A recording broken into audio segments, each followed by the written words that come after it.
You see the look on each of their faces? That's exactly what their faces would be if they were in porn. Anyway, hello everybody. This is Chris the Master 4 and welcome back to Let's Play Doki Literature Club. In the last episode, we got a lot of really creepy and somewhat unsettling poems from all of these girls, including Sayori. Well, I think the creepiest one has to go to Yuri, but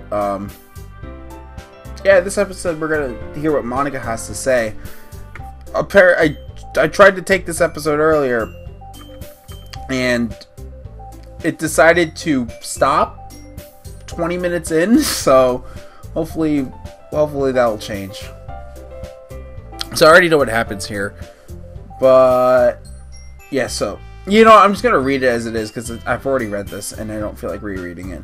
So she reads "The Way They Fly," and so she begins reciting her poem, and it's just, she seems like she's done this before. Like, it's obviously, she's very confident about what she's reading, and every word she says sounds as perfect as it's supposed to be in concert with the story.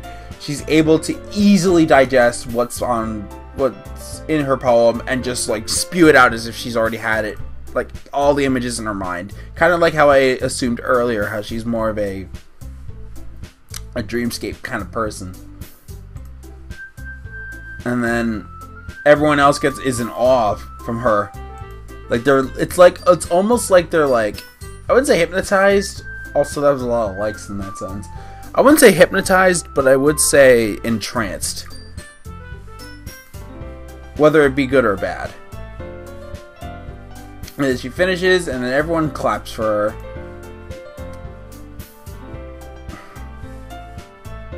That was so good, Monica. Thank you very much. I was just hoping to set a good example. Are you ready to go next, Sayori? I'll go next. Yuri's fired up all of a sudden. Yuri clutches a sheet of paper between her hands and stands up. Keeping her head down, she walks quickly over to the podium. This poem is called... Yuri anxiously glances at each of us. You can do it, Yuri! It's called... The After Image of a Crimson Eye. Yuri's voice shakes as she starts reading the poem. And she gets very anxious while starting to read, but the moment she gets into it, yeah, she did refuse to do this, but the moment she gets into it, she gets really into it, and it's almost as if she completely forgets that she's reciting in front of people. So yeah, why is she putting that much effort? Who knows? But yeah, basically she just starts reading it like she's super absorbed and like really into what she's reading. So it's full of twists and turns.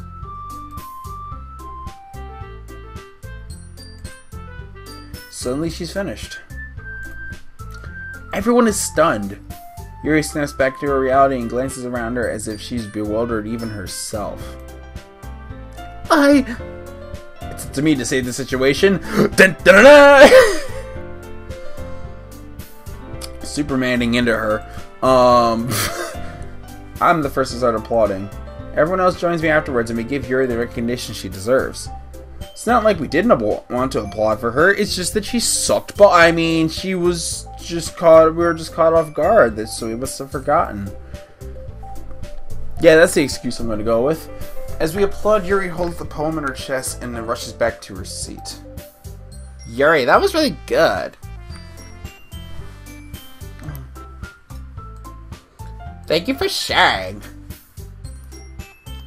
Looks like Yuri is down for the count.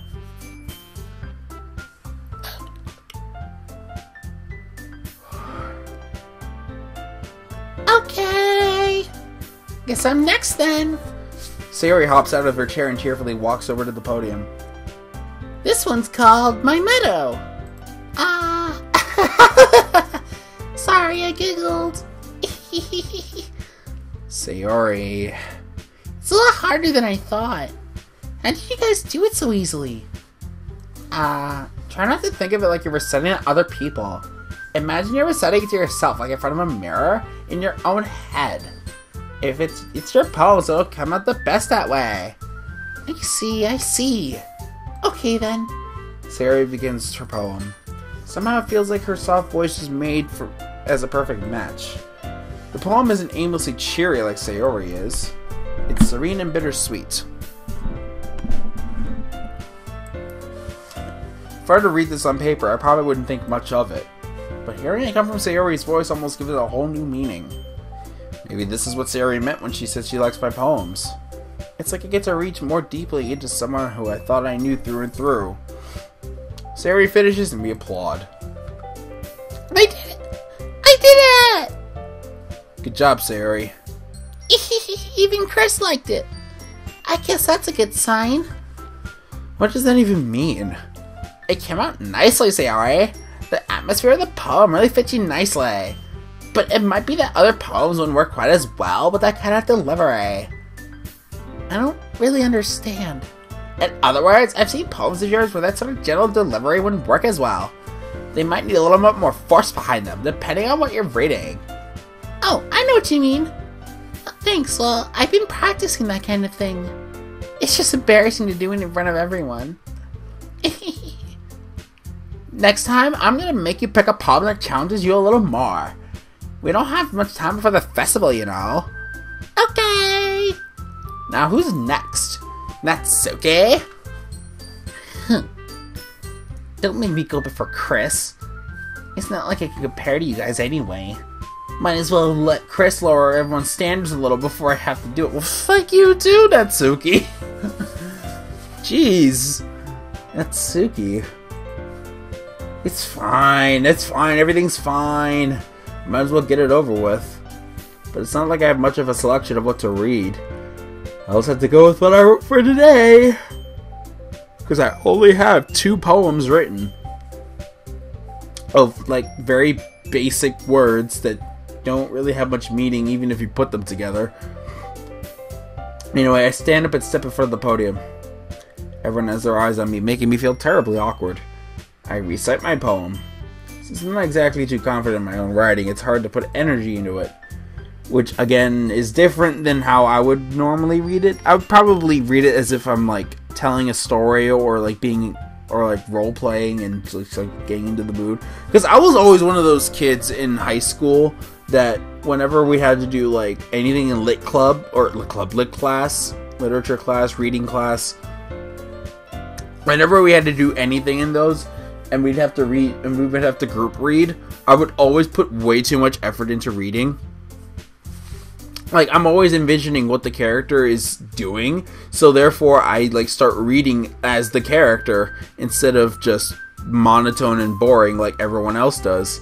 I don't know, is it just me, or have any of you guys felt the same way, where you just start reading it as if you're like in the story, like you're voice acting to the characters or something like that? I don't know. Anyway, once I finish, I receive the applause anyway.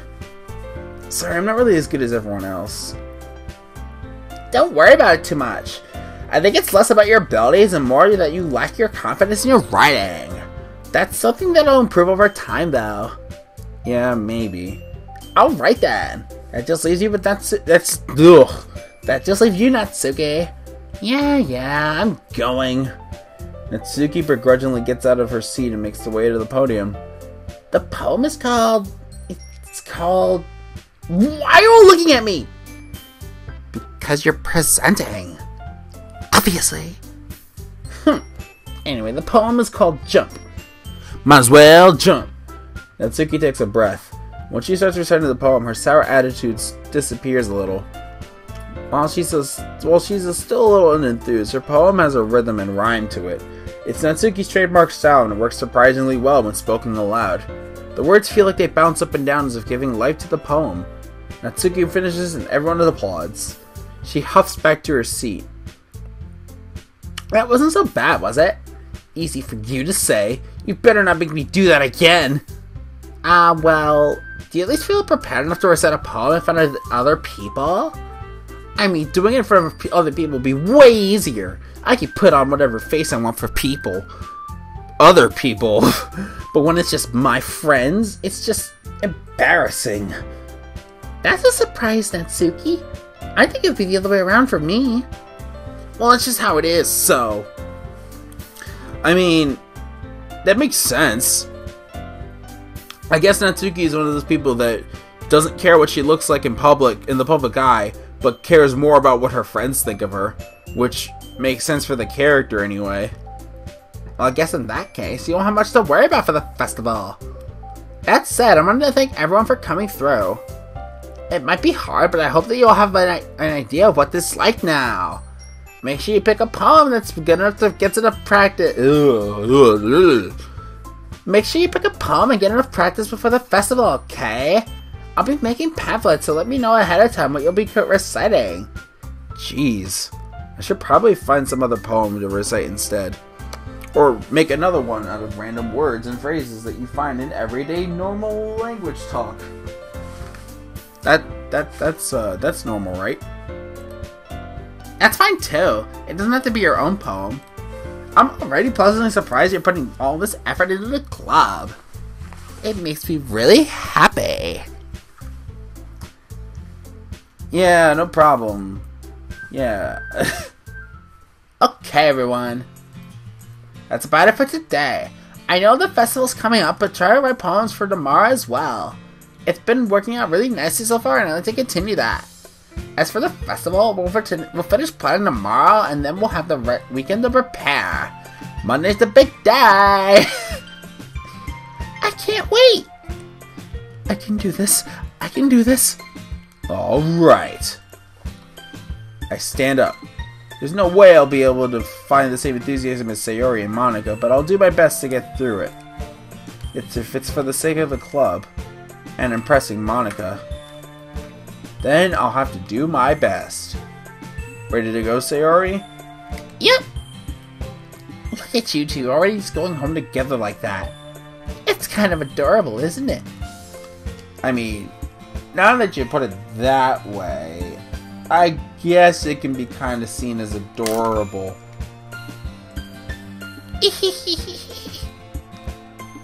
Jeez, guys.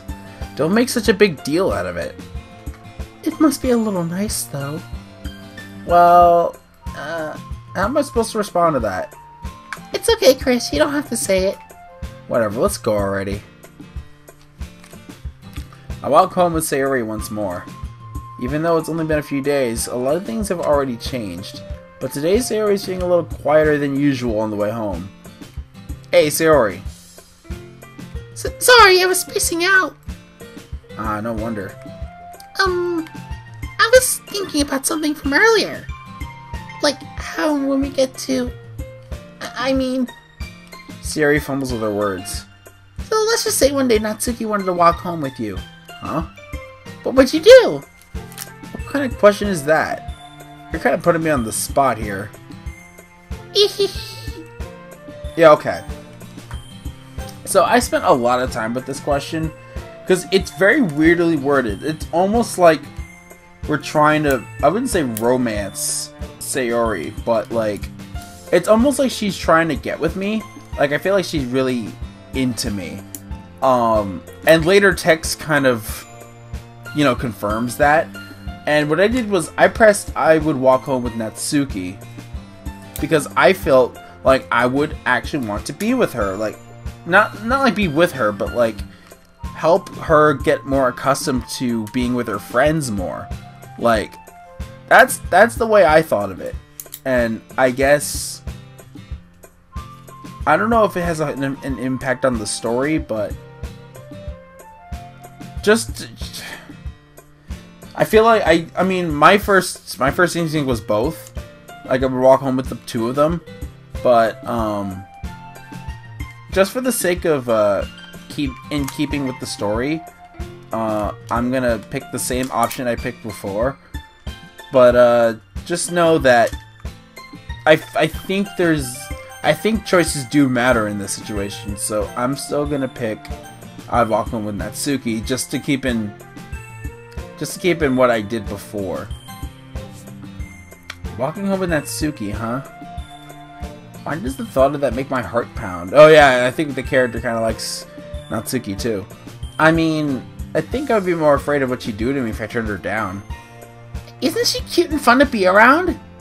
That has nothing to do with what I just said. Haha, you admitted it! Jeez. There's not even any point in speculating something that's never gonna happen. Well, maybe. But I just have to think about it. It's not long before you won't need me anymore, you know? Need you? Sayori, I can't figure out how you're seeing things in your head right now. Sorry. Everyone's different. Nobody in the club is a replacement for you. If you say so. The conversation trails off and I'm left feeling awkward. But it was kind of her fault for trapping me with such a weird question. I can't just lie to her. But if there's something that makes her happy, I would hate to take that away from her. That's why I said there's no point in speculating. Then again, the festival's only a few days away. Who knows what'll happen in that time? I think compared to previous episodes, we're gonna end right here. We're a little bit over 15 minutes in, but I think we're gonna end this episode here. In the next episode of Doki Doki Literature Club, we're gonna write another poem and prepare for the festival coming up soon. Maybe that'll be the end of the game. Who knows? Maybe it'll lead to something cool. But I'm kinda digging it. So, if you guys like this video, be sure to subscribe if you want to. I don't really care what you do, but checking every now and then, I guess, it's pretty cool. So, next time on this Let's Play of Doki Doki Literature Club, we're gonna make another poem. See you guys next time, and take care.